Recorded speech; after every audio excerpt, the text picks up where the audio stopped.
আজকের রেসিপিটা হলো পাঁপড় আর আলু দিয়ে, একদমই অন্যরকম একটা রেসিপি। তো আমি তার জন্য নিয়েছি এখানে 4টে পাঁপড়। পাঁপড়গুলোকে আমি 4 ভাগে ভেঙে ভেঙে নিলাম। যেহেতু পাঁপড়গুলো ভাজার পরে আবার বড় হয়ে যায়, তাই খুব বড় রাখার দরকার নেই, ছোট করে 4 ভাগ করে নিলাম। সবগুলোকে সেম একই রকম করে নিয়েছি। এবার কড়াইতে ঢেলে দিলাম তেল, আর পাঁপড়গুলোকে 3-4টে একসঙ্গে করে দিয়ে সব পাঁপড়গুলোকে ভেজে ভেজে তুলে নিলাম।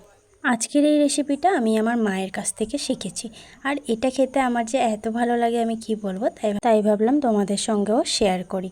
তো যাই হোক, এদিকে আমার পাঁপড়গুলো সব ভাজা হয়ে গেছে। এবার আমি ওই তেলের মধ্যে দিয়ে দিলাম রসুন বাটা। দেওয়ার পরে বেশ কয়েকটা কাঁচা লঙ্কাও দিয়ে দিলাম। এবার একটু নাড়িয়ে চাড়িয়ে এর মধ্যে দিলাম পেঁয়াজ কুচি, তবে একটা গোটা পেঁয়াজকে কেটেছি।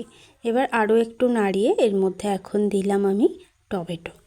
একটা বড় সাইজের টমেটোকে ছোট ছোট করে কেটেছিলাম, সেটাকেই দিয়ে দিলাম।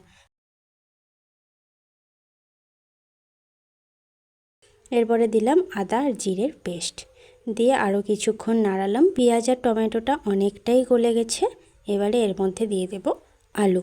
দুটো আলুকে আমি 4 কোণা 4 কোণা করে কেটে নিয়েছিলাম, সেই আলুগুলোকে এখন এর মধ্যে দিয়ে দিলাম। আলুগুলো দিয়ে সেম কিছুক্ষণ আরও নাড়াচাড়া করতে হবে। এইভাবে প্রায় 2 থেকে 3 মিনিট আরও নাড়বো। আলুগুলো একটু ভাজা ভাজা হয়ে যাবে আর মশলাগুলো আরও ভাজা ভাজা হয়ে যাবে। তবে এর মধ্যে এখন দিতে হবে পরিমাণ মতো লবণ, 1 টিস্পুন হলুদের গুঁড়ো আর 1/2 টিস্পুন কাশ্মীরি রেড চিলি পাউডার দিয়ে আবারও মশলাটাকে 1 থেকে 1.5 মিনিট এইভাবে ভালো করে কষিয়ে নেব। তবে মশলাটা কষানোর সময় একটু খেয়াল করবে যেন মশলার গন্ধটা চলে যায়। তো মোটামুটি কিছুক্ষণ এইভাবে নাড়াচাড়া করার পরে এর মধ্যে দিয়ে দেব জল।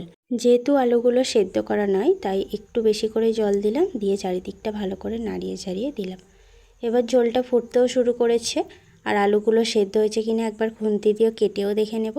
আর 2-3টে আলু একটুখানি খুন্তি দিয়ে চেপেও দেব, তাহলে ঝোলটা একটু গাঢ় হয়। এবার আগের থেকে ভেজে রাখা সেই পাঁপড়গুলো এই ঝোলের মধ্যে দিয়ে দিলাম। পাঁপড়গুলো দেওয়ার পরে আর বেশিক্ষণ ফুটাতে হবে না, 30 সেকেন্ড মতো একটু ফুটিয়ে নামিয়ে নেব। তবে কড়াইতেই আরও 1 মিনিট রেখে দেব, কারণ পাঁপড়ে একটু ঝোলও টানবে, আর পাঁপড়গুলো না অনেকটাই নরম হয়ে যাবে। খেতে যে কী ভালো লাগে কী বলবো। অবশ্যই কিন্তু বাড়িতে একবার ট্রাই করো, একদম না মাংসর মতো টেস্ট হয়েছে। আর তোমরা চাইলে এটাকে নিরামিষও করতে পারো, পেঁয়াজ রসুন ছাড়া। আজ তবে আসি, দেখা হচ্ছে নতুন একটা রেসিপি নিয়ে। Bye bye.